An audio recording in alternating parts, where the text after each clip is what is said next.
who also moved on. That's a different story in itself. All of the fight between himself and his predecessor, whom some persons will refer to as his benefactor, right? But as it stands today, Edo State pays 40,000 as minimum wage. We understand Imo State has also followed suit now. Hopefully other states will follow. But in the final analysis, I mean, I spoke with Bode Fadikwe here at the other time, a lawyer and someone who has also seen both sides of the coin, public-private life, all right? And he said, look, it's not so much about how much you're paying people. It's about how the system works. For instance, he said, labor is now asking for 300,000, I mean, 300% minimum wage, all right? Which means we review from 30,000, make it 300% of whatever it is you're paying now. Of course, baseline is 30,000. And he says, if you do the math, what it simply means is that in the end, you are earning, who knows, maybe max 120,000 as minimum wage. To what extent does that change the life of the average Nigerian, especially those who work, those who are going to be earning this 300%? I mean, where it's possible to make that happen. But then there's also the challenge of economic realities. The sustainability of that. Yeah, exactly, sustainability, because you have to look at it from the long-term perspective. Are you producing? Exactly. You may start, but can you sustain it? All right, so he's saying, instead of us continuing having these conversations around minimum wage increase, let's talk about massive, aggressive, steady, deliberate investments in public infrastructure. Let's talk about investments. Let's talk, in critical sectors. Absolutely. Let's talk about things like capacity building for SMEs. Let's drive growth in that SME sector. And then he talks about things like, say, let's get to encourage local production. Let's be more intentional about local production. But then it will appear the conversations between Labour and the government always revolve around Naira Kobo, Naira Kobo, Naira Kobo. I don't know what you make of that, but we're going to talk about a lot of things. The situation is very difficult because if you look at the SMEs and young entrepreneurs, the situation of the country is not even encouraging entrepreneurship. Right. There are no jobs they are not just from government, they are not just from private people. So individuals are just going about trying to get an idea to generate. But the situation of this country is not, the environment is not conducive for even people to grow a business. So that is even the problem. That's the worst of it. Incidentally, I've not even seen the recent of ease of doing business. There's the ranking that comes out every now and then. I think biannually or something, where what countries are doing with regards to ease of doing business. Under the leadership of former President Muhammadu Buhari, the former Vice President, Professor Yemi Osinbajo, would always talk about ease of doing business. We saw, quite frankly, efforts made by that government, absolutely, which was essentially spearheaded by the Vice President then. All right, we saw how business registration processes, where it was online, it was as fast as possible. Absolutely. Within an idea. I wanted to do it the right way. I wanted to follow the standard process or procedure. I wanted to be sure that, that I started from the ground up. But then I got frustrated as young as I was. So you can imagine how many persons feel that way too with regards to doing business. We're even talking about registering business. That's even registration. It's not even about the investment. So when it comes to access to even startup capital, it becomes much more difficult because that again is a hard nut to crack. So there's a whole lot of work to be done with regards to the socio-economic space. I guess that's the point being made. But then people have to be alive for them to do business, for them to aspire, for them to want to even make impact in society, which brings us to the issue of security of lives and property. If there's any country that has seen so much of insecurity, especially since 2010, it will be Nigeria, because it has been one form of insecurity after another. Boko Haram itself, we are told, has mutated just like a virus. It has other groups are emerging now. Yes, exactly. And then you have the bandits, now called terrorists. You have the kidnappers. You have the armed robbers. You have just clusters of criminals, deadly, nasty criminals on the loose. All right, to the point that even in Plateau State, for instance, the president himself had given a standing order, a marching order to say, look, bring those behind all these dastardly acts in Plateau State to book. It's not like the president was by any means saying it's only Plateau that's plagued by insecurity. But you see, my people say when a log of wood falls atop another, you've got to cut the one on top before you get to the one that's at the bottom. It's not about log of wood. It's about how that things have to prioritize. At the point, Plateau just suddenly became a flashpoint once again, to the point that a 24-hour curfew has been declared in one of those local government areas in the states. We're just going to play you something real quick. This is by Major General Taoreed Lagbaja, who, by the way, is the Chief of Army Staff, where he is asking the troops on the ground to double down on their efforts to stamp out insecurity in the state of Plateau. Note that you must work, and you must work effectively. We must see the result in Plateau. This violence must not resurge. You must stamp it and stamp it out completely once and for all. Is that clear? Yes, sir. Are you ready? Yes. Good. You have pledged your readiness. I expect this in the actions you will take in the field. I wish you the very best. My lines are open. If you have any challenge, any questions, please just send in a message. We will respond accordingly. So, all the very best. Thank you.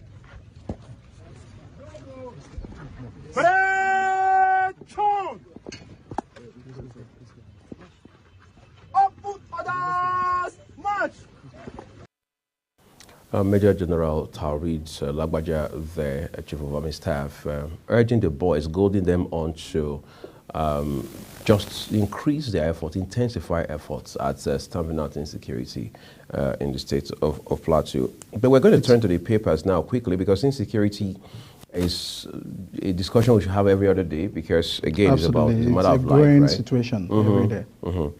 Okay, let's turn to Daily Independence real quick with a big story on the front page of it. It says dollar shortage widens official black market rates. CBN willing buyer, willing seller plan has failed. Analyst, you know, this issue about dollar, it's a bit tricky. The rising and falling. Yes. And then again, it's a clear indication of where we are with our Naira. Naira has been dealt a very deadly blow with all the reforms from in the CBN. last couple of years. Yeah, exactly. And again, it has brought the policies of the Central Bank of Nigeria to question, in the sense that 1 minute, we all were in this country when dollars sold for between 155 and 162 Naira, moved all the way to 200, 300, 400. When dollar hit 520 in 2019, I had to pinch myself to be sure it was reality, but then it was, because today dollar is doing, as of this morning, upwards of 870 Naira. In fact, in some markets, in some market segments, yes, in the parallel markets, it's exactly 876. I saw 876 this morning, by the way. There are Nigerians who don't understand the dynamics about the FX space. So they are happy when dollar rises, because if they're buying local products, that's yes, them. Exactly. So they understand, they know that if they have $100, it means a lot of money for them. So for them, the higher dollar is selling against the Naira, the better for them. But what they don't understand is, on the long run, the implications are deadly for not just them as citizens, but for our economy and, of course, for our society and our government as well. Just on Saturday, someone flashed $100 notes in my face and said he wanted to go change. I said, oh, great. He said, I need to quickly go change it. Go exchange it. I mean, that's what he was trying to say, before it plummets again. All right. So these are issues we're dealing with. But what we don't realize is that the people who, Nigerian manufacturers also need to go buy raw materials from Europe, from America, from Asia, and other parts of the world. Then they have to source for foreign exchange, which doesn't come easy, all right? Now costs king's ransom, all right, to get foreign exchange. So it has a lot of implications for us. But then the black market, as we call it, which is popularly referred to as parallel market, has seen so much of criminal activities. Yes. We understand earlier this year, the EFCC had even gone to raid some of the BDCs because of the intel they also had. So we are hoping that the CBN is able to also drive policies in this direction to help reduce the pressure or reduce the demand for the dollar. What the common Nigeria doesn't know, as you were trying to say, is because they fail to understand that the rise of dollars is an effect to Naira, because a common maybe soap or anything that you used to buy at a supermarket that's ordinary, you felt, someone even feel that it's being manufactured here in the country, doesn't know that there's some things that are actually coming in imported, and this has actually given rise to the items we buy. So indirectly or directly, everyone are affected, in these issues of Naira. So it now asks a question to CBN. People are now questioning the CBN. What are those policies that you'll be reforming? From actually stressing Nigerians for 2-3 months ago in changing, the Naira note, new note, and all of that.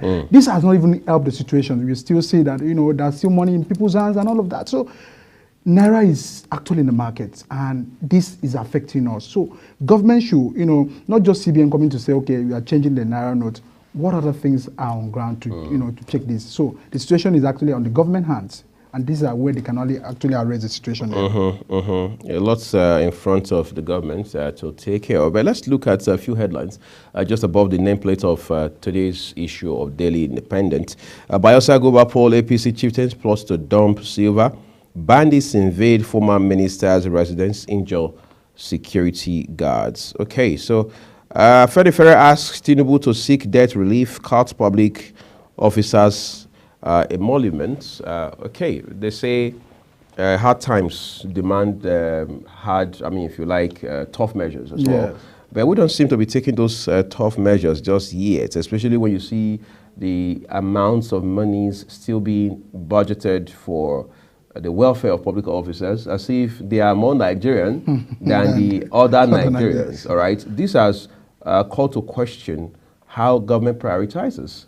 Public service, first and foremost, is about service. That's why it's called service in the public, all right? So it's about the public, and what you're giving the public is service. So if service is the motivation in the first instance, it therefore means naturally that you would put material gains. All right, you would delay gratification. That's what I'm trying to say, because ultimately you say you want to serve, whether you are elected or appointed. But now it will appear is an opportunity to amass wealth. Just derail the whole idea of what public service ought to be. We have heard, for example, senators, members of House of Reps, we've heard even ministers. In fact, under former President Buhari, we had heard ministers say, look, we are giving 50% of our salaries, or we are giving altogether 100% of our salaries, and so on and so forth. And some Nigerians who have some very vital information as to how remuneration works within the public space have said, look, your salary is infinitesimal, your salary is insignificant relative to the allowances that you collect. So why don't you give up the allowances, or at least a chunk of it? Why always talking about salary? So because your salary is meager compared to your allowances. Absolutely. The extortion, I call it that extortion from government officials, is very alarming. It's not just about the senators alone. Go to some states. Local government chairmen shared SUVs upon their inauguration. What are you really using SUV for? You are meant to be the government at the grassroots. Because closest to the people. Closest to the people. What's the essence of the SUVs? With high level of, security men, walking around them and all of that. A local government chairman. A local government chairman. So when you now come back to the national, from David Mark Senate presidency, you saw the distributions of exotic cars and all of that, SUVs, spending about so much billions now, and that is even the issues of the rise of Naira that is actually affecting that. If you look at the figures that federal government is pushing to the National Assembly to purchase this vehicle, you see that it can actually take the past 12 years expenses that have actually been done on the National Assembly, cars and all of that. So it's a problem that what do the people, what are our servants, what are our public servants really want? What is their driving force? So I'm not even flabbergasted, because it has always been an occurring situation. Why are we still having people extorting more? We are still borrowing to do all of this, so why are we still having people to do this? For me, I'll tell you real quick, Mike, what gives me real concern every now and then is how that every other 4 years we have to come back to the National Assembly and other public officers, especially the ones elected, buy new SUVs, buy new this, buy new that. And the interesting thing is, these are vehicles you buy from either the US direct. Or Asia, and most times they're from Asia. These are Japanese from vehicles, the companies. all right? So you'll see how much we are sending out of this country just to provide luxury, because that's what it is. There's a clear-cut contrast, all right, between necessity and luxury. For example, if somebody says, I want to eat breakfast, and you say, okay, it's fine, 2,000 naira, 1,500, you're done with your breakfast. Compared to when the person says, no, I want to eat breakfast like I'm in Paris, like I'm in London, like I'm in Frankfurt, and then you say you want to spend 45,000 just to eat breakfast for you alone, not you and your spouse, not you and your children, then it means it's luxury you're looking for. You want to be pampered. Yes. But Nigeria does not have that luxury to provide that luxury. You know what I mean? We don't have it, because these are tight times in the country. If anything, we should be skinning ourselves all right, to push the country out of where it is. You know, when politicians talk during Christmas, during Salah, and they're saying, love the country, be patriotic, pray for the country, sacrifice for the country, you know that part about sacrifice? They're not so much of hypocrisy comes with it, because you see, they say you must lead from the front. All right, you've got to lead by example. I'm sure that's the part of leadership that is the most difficult, being able to show how it should be done. Most governors have not shown leadership, especially in critical times. We have had presidents in this country who, when occasion demanded, quite frankly, for them to show leadership, they failed, they dropped the ball. All right, we've had legislators, whether it's at the national level, at the state level, even at the local government level, who have not shown leadership. So when you come out during Christmas, during Salah, and you're saying, make sacrifices, Nigerians are looking at you, they're scratching their heads, and they are saying, hold on a second, how do you mean sacrifice? Because if anybody should be making sacrifice, it's got to be you. So if you can make sacrifice with all of the opulence that you have, with all of the comforts and access that you have, all of the opportunity and influence, then it will be gross injustice for you to expect me to make sacrifice. We're going to look at the papers a little more now, but we'll take a quick break. We're back shortly. Everyone, do stay with us.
We appreciate you staying with us. Let's turn to the Nation newspaper now. Above the nameplates, first of all, it says, NSAS, nobody taken from toll gate, says Lagos government.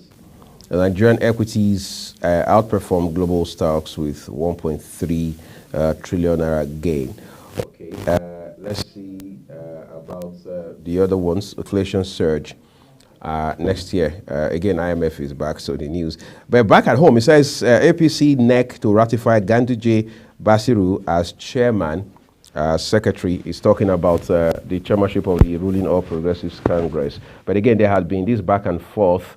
Kano State's Abdullahi Umar Ganduje, who happens to be from the Northwest, as against, as some even NWC members of the party have argued, someone from the North Central. They have been very particular about Al Makura, former governor of Nasarawa State, and a lot of them have said, look, for justice, for fairness, for equity, the chairmanship of the APC has got to go to the North Central. But then we're hearing this morning, based on the information from the Nation newspaper, that the APC National Executive Committee, that is NEC, is to ratify Ganduje Basiru as chairman, secretary, respectively. I mean, you have also been following since former governor of Nasarawa State, talking about Abdullahi Adamu, resigned exactly 8 days ago. What have been your thoughts about the whole process? Because there has been this back and forth as to, on the one hand,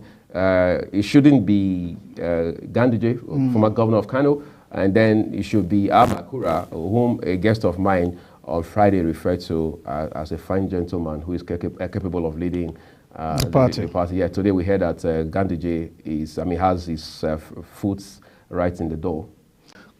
controversies has been raised since Adamu actually resigned. You know, governors have met, APC governors have met recently regards to that matter, and they have not really come out to say, okay, this is why Adamu actually resigned. And even the party itself are actually saying, okay, we are united, there's no crisis in APC and all of that. Right. So Nigerians are now coming to believe, oh, it's a voluntary resignation.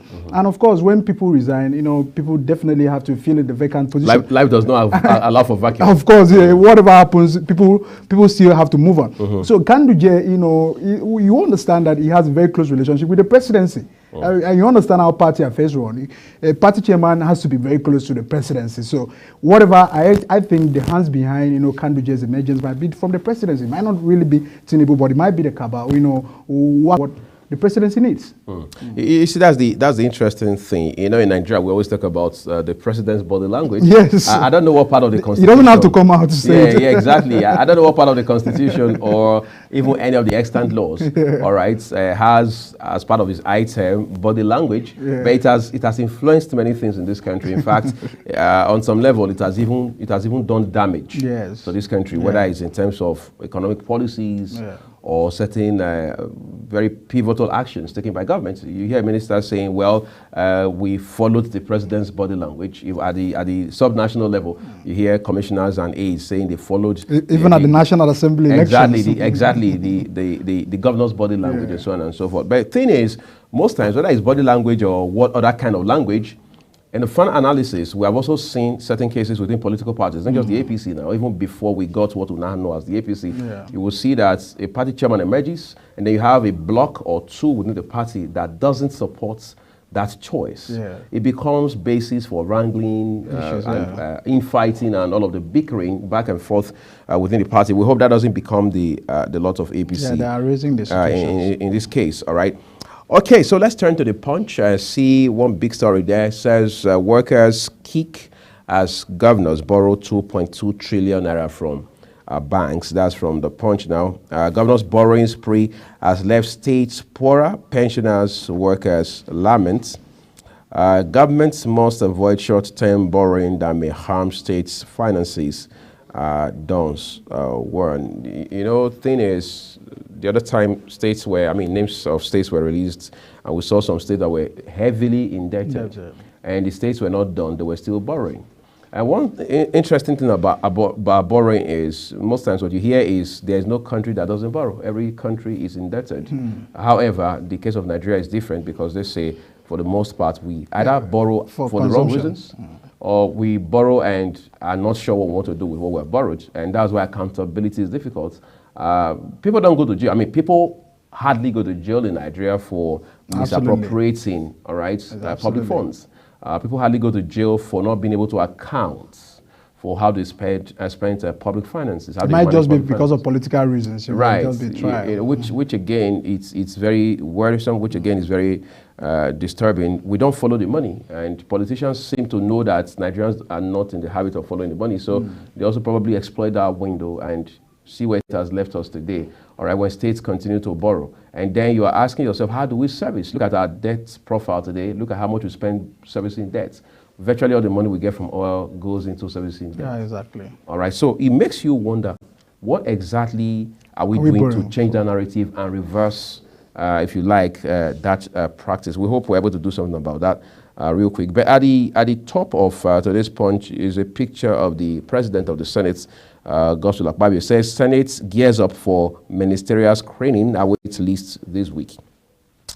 Okay, dollar now 876 naira as forex shortage worsens.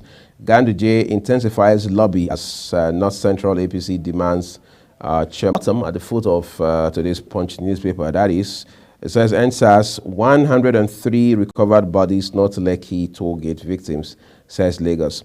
NDLEA seizes 3.7 billion naira tramadol at Lagos airports. Ogun begins probe as 8 die after alcohol bouts. Those are basically stories from today's Punch newspaper. But the Tribune says NSAS Lagos plans burial for 103 bodies. That's coming from the Tribune newspaper now.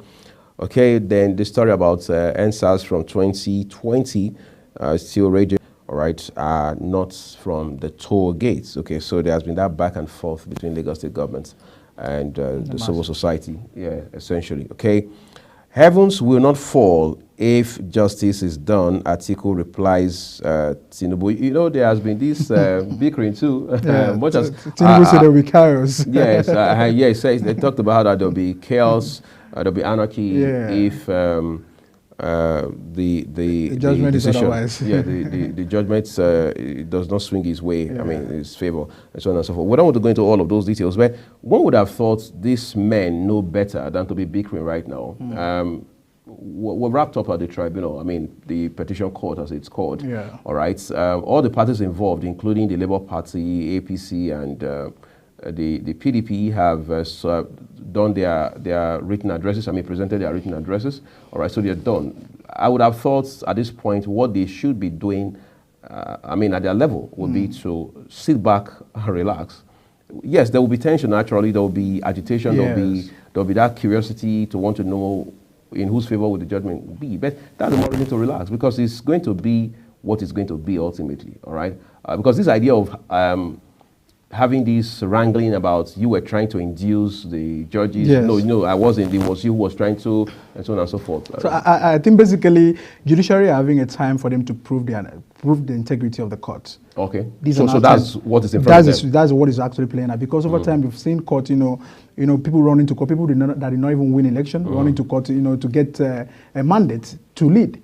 We have seen court, giving verdict otherwise, where the evidence is, probably not to the conviction of the court, that actually can prove a point that this is the matter, this is the truth of the matter. So now the judiciary have a time for them to clear their name, of course, to show the integrity of the judiciary, because judiciary, as I said, it's the last hope of a common man. So basically, these people are not common. But when the elephants are fighting, you understand the people that actually are suffering. So we want the judiciary to do the right thing. No time to be sentimental, no time to be emotional. Give the judgment according to the weight of the matters that have been presented to you. So that's just what the judiciary have to do at this time. It's a straightforward thing. So we'll keep our fingers crossed, because ultimately Nigeria as a country is bigger than all of these men combined or individually. So let's make it about Nigeria, not about individuals or their political parties. All right. So we're still looking at the Tribune. Today's Tribune says volatility in foreign exchange markets unsettling. That's according to CPPE. MPC economists warn against further increase in benchmark interest rates. NDLEA arrests drug lord in Lagos. How National Social Register was conceptualized in 2016. That's according to NASCO. All right. So let's look at the leadership for you. Okay, on the front page, it says NAS spends 53.7 billion naira on cars for lawmakers in 12 years. We can't continue this way, CSOs say spending on cars unjustifiable, unsustainable. All right, and then there's one here with a picture of the chairman of the NDLEA, Brigadier General Buba Marwa, retired. Says NDLEA arrests drug lord with 93 cocaine wraps in Lagos. APC zoning, it's North Central's turn, says Northwest Vice Chair. 103 corpses from NSAS crisis not killed at Lekki toll gates, Lagos government. Falana confirms participation as keynote speaker at Leadership NDLEA conference. You find that story on page 7 of today's Leadership newspaper. Then above the nameplate of the paper, there's a headline here with a picture of the chairman of Independent National Electoral Commission, Professor Mahmoud Yakubu. It reads, INEC can amend guidelines on e-transmission of results, appeal court. Insecurity, reps introduce Hunters Forests Security Bill. Let's see how far that bill will go. FG states LGAs share 39.22 trillion in 4 years. Citizens demand accountability, just like Mike and I were talking about a while ago, the issue of accountability. How do we make people more accountable? You know what, Mike? I was talking with a veteran journalist here, Mr. Jugbana, on Thursday, and we got talking about how the media sets the agenda for government and for public officers. And we were talking about this issue of accountability. And I was asking him about the Freedom of Information Act, how much has the media, the fourth estates of the realm, as we call it, all right, been able to leverage that legal instrument to get information? And it was quite an interesting conversation because we were looking at it from the standpoint of holding politicians, holding institutions, all right, accountable. I don't know how much you have tried to use the FOI. Have you ever tried to leverage it? Yes, issue of transparency and accountability from government agencies is actually what is drawing us backward as I speak to you. Right. I've seen governors visiting schools and upon going there, having incompetent hands as teachers, because that's the bedrock of all of these issues. We're having people recruited to government agencies and parastatals that are not really competent, just because of this person was from my place, this issue of nepotism and all of that. This is actually the issue. So away from what the politicians, the funds that have been diverted from, procurement, the issue of procurement, inflation of prices of items and all of that. So it comes to a point where if the media are allowed to go into the limitations that we are having. You can't begin to have call for accountability when you are not given the opportunity to have access to the information, because these are the data you can use to actually have your views and all of that. So governments, the laws should be able to put the stuff easy for people to begin to access, because this is where we can actually get people accountable without calling out people, because the masses have to call on people, call on the leaders, call on people that represent. You are representing people. So if we don't have access to calling on you, we can't be able to vouch for your real accountability. Okay.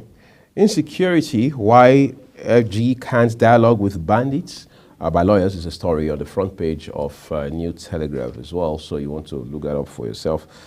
This morning, a study, twice a year shots may replace hypertension pills. What's more, says H1 2023, that's half of 2023, FG earned 80.27 billion naira from electronic funds transfer. That's a whole lot of money. All right. So let's turn to Daily Trust now and see what exactly are the headlines that we have on the front page. Says concerns mount over Tinubu's directives on grains. Strategic reserves dropped to 150,000 tons. Sources: 24.8 million Nigerians risk acute hunger. World Food Program (FAO) reports. CBN releases grains, says distribution begins today. 5,000 trucks needed. Sanwo-Olu approves 61 million naira for burial of 103 EndSARS victims. Okay, and then what's more? Davido under fire over offensive video against Islam. That's interesting. Kano loses 2 ex-commissioners in 3 days. Ogun students beat teacher who stopped exam malpractice. That's interesting. One time, this was in school, university days, and we are in this whole writing exam, and then there are 2 lecturers trying to be sure, due diligence and all that. Exams had just begun. So they're in the class, they're trying to be sure that all the persons sitting down were bona fide students, not imposters and mercenaries, as they call them.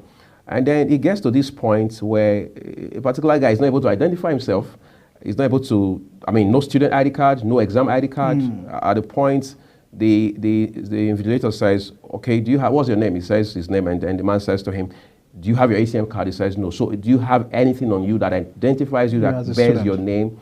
He says no. And then he's pushing him for more information. And then another lecturer, senior lecturer from behind says, leave the guy alone, just walk him out gently, because there's a case of somebody who had jumped out the window during this kind of interaction, in that same university. All right, what it means is exam malpractice has some very, crazy turns and, angles to it. How people can be so desperate about exam malpractice. How do you beat up a teacher because he or she was probably trying to prevent you from perpetrating exam fraud? It just shows how much we have left loose ends in the way we conduct our exams. All right, it's one thing when we talk about INEC about our electoral process, but we also need to look at the education system, because incidentally, the bulk of the people who midwife, if you like, the electoral process, especially the election proper, they are from the academia. A lot of them are either full-fledged professors or they are senior lecturers. I mean, you have gone through school like everyone else. What has been your experience with exam malpractice? The issue of exam malpractice is actually what is in the Nigerian educational system, you know, from top, they normally say from top to bottom, you know, from even primary schools, you know, to secondary and to tertiary institutions. And this has to do with the fact that teachers have to do their best, you know, by, you know, giving access to information to students. And of course, we understand that we still have students, no matter what you teach from morning to night, that cannot actually get anything. And these are the students that also want to pass, probably due to pressure from home. So parents have to also play their role. You know, if your kid cannot pass exams, there are ways you can actually manage this, there are procedures you can, you know, you can engage this particular child or student, so that you can actually not really face the fact that, oh, as I'm failing, I'm going back to meet the worst time at home and all of that. So with the pressure from home, these are why students actually have been, you know, resorting to, you know, malpractice. But it's not even the situation. So school management should be able to know, because sometimes it's not even about the students that are actually cheating. They have external hands who come in to write for some students, and these are issues that is actually rising. So what are the school management doing, you know, in regards to knowing the students that are in institution? If you go to public school, you agree with me that you can identify who is a student or not, because everybody are walking into the school, out and in and all of that. But we have gates to the school. So the issue of internal security, management of student identity is really, really important moving forward, so that if something happens, you can be able to trace, oh, this is who is involved. I've seen some schools where attacks have gone into the hostel, they can't even trace which student and the body, because the school is open. So the issue of security has to also be tightened in schools so that we can actually arrange the situation. It's interesting. I mean, we have seen people who have done a whole lot of work to clean up this mess in the education process, especially where it has to do with assessment or exams, as we call them, right? Whether it's at the national level or at the state level. We've seen very brilliant people who understands what the basics should be in terms of how you administer education, how you conduct exams, how that credibility of exam process is not negotiable. We've seen the likes of Dr. Ngozi Okonjo-Iweala in the Obasanjo days as president. We've seen another Dr. Ngozi in Edo State at a point who was commissioner for education. I mean, she took the war against... Even Zulum, Governor Zulum. In Borno State. So we've seen all of this. But the challenge we've seen again is once these people leave office most times, there's always the likelihood that the ball drops, the bar goes down, and then we're starting from scratch again. So there's no sustainability of... I mean, we are not able to either sustain the tempo or even improve on it. So it's pretty much a case of you're taking 4 steps forward, you're taking 12 backwards, and so on and so forth. So we've got to have a system that is robust enough. I mean, I've gone to some states, you see their Ministry of Education, you're wondering, do people actually work here? Yes, they do. In fact, the commissioner comes there every other day as his office. Sign papers and then he's out. Yes, these are issues we need to look at. I also think we live in denial so much about these things. We've seen parents who call lecturers, who call teachers, who call school administrators to either cut corners to get their children to be enrolled in those schools, to gain admission into those schools, or to help them upgrade. I mean, just inflate their grades, and so on and so forth. So if we have parents being practically involved in this kind of process, and of course they have lecturers and other school administrators who collaborate with them, then it means that government has even far more work to do than we readily realize. But we hope we continue to talk about this and then make efforts beyond just talking. Let's turn to The Guardian for you now, quickly see what stories that we have on The Guardian newspaper today. There's a big one here. It says Southeast loses 7.6 trillion naira productivity investments to agitation. In 2 years, you find that story on page 6 of today's Guardian newspaper. That's sad. In 2 years, upwards of 7 trillion naira. Then it mentions productivity investments as well. Just one region of 5 states. So how much more damage has insecurity overall, regardless of what color or shade it takes, has done to other parts of the country? Is a big question we must answer, not just orally or verbally, that we must answer from our conscience, because that will inform how much of work we're doing to actually, beyond the armed forces, fight insecurity. It's very worrisome because you know what Southeast are known for. Sitting at home for about 105 Mondays has really given rise to that situation that we are having. So we should begin to tell these people of Southeast that it's beyond sitting at home. Sitting at home is not, you know, the solutions to the problem, your agitations and all of that. And government on their part also have to listen to what the Southeast people are saying.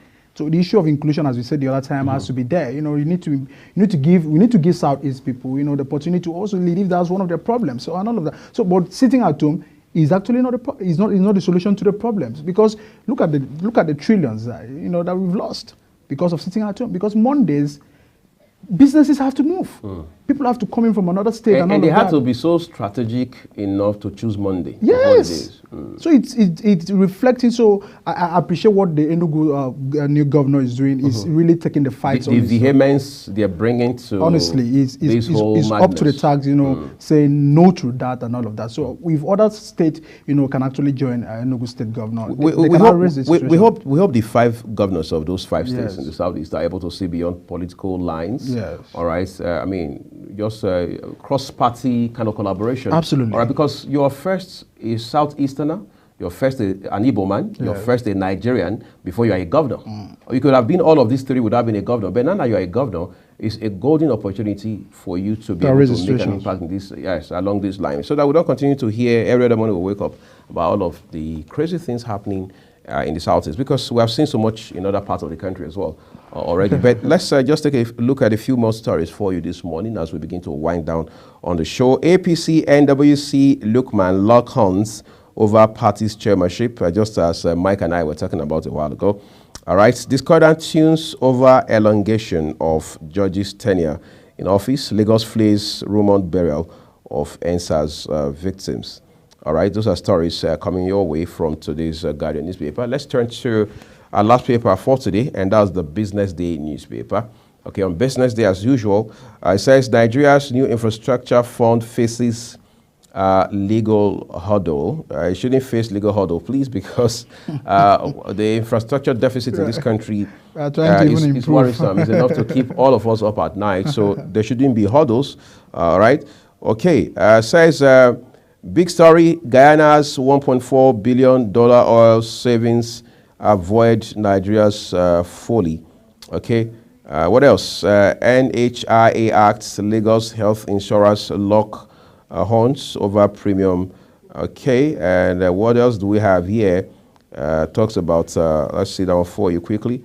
All right, it says at the foot of it, what analysts expect from first MPC meeting after Emefiele's ouster. You know, the Monetary Policy Committee of the CBN has not met since the suspended governor actually was, left office. Now you have an acting governor in place, so this will be their first. Expectations are high. Multilateral institutions like the World Bank and IMF are already warning to say, look, this is not the time to, or at least not the best time, to jack up interest rates. You've got to watch it. But then again, the MPC meeting is always one that puts people on the edge because of key decisions that will be taken and how those decisions actually impact directly monetary and fiscal policies of the country. And recall that when President Tinubu was being sworn in, during his inaugural speech, he had talked about how that monetary policy, fiscal policy need house cleaning. So let's see how much this meeting by the MPC will contribute to that cleaning process today. We hope for the better resolutions. Okay, that's all we're doing here on the program today. Thank you, everyone, for watching. I should say a big thank you as well to Michael for making our time to join us this Monday morning here. We hope you enjoy the rest of your day. Our broadcast here on Global Television in Abuja, Nigeria's capital, continues. I'm Uyag Mofwegwe. Good morning.